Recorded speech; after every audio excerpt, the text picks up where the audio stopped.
नमस्कार. तर आज आपण आलो आहोत भीमाशंकरला. हे भीमाशंकर पुण्याजवळचं नाही, तर हे भीमाशंकर आहे श्रीपूर वडे, तालुका बागलाण, जिल्हा नाशिक येथील.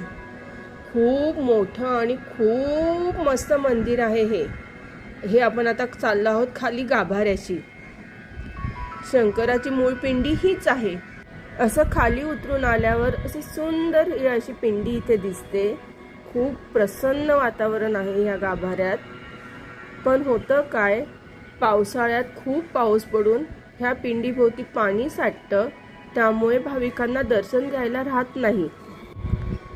त्यामुळे श्रावण महिन्यात दर्शन होण्यासाठी असं वर चढून गेल्यावर ह्याच पिंडीच्या वरती दुसरी पिंडीही बनवण्यात आलेली आहे.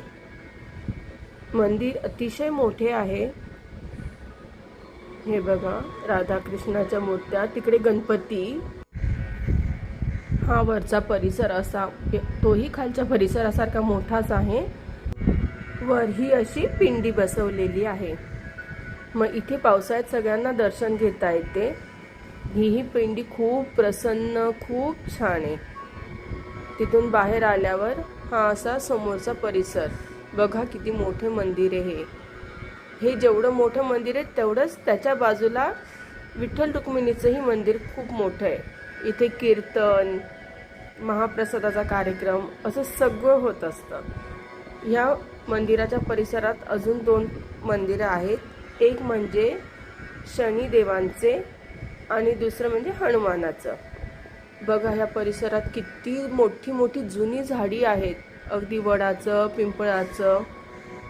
खूप मस्त. आज आम्ही आत्ता ह्या मंदिरात इथे असतो ना, तर आज वटपौर्णिमा नक्की इथे केली असती, कारण आजच्या दिवशी वटपौर्णिमाही आहे.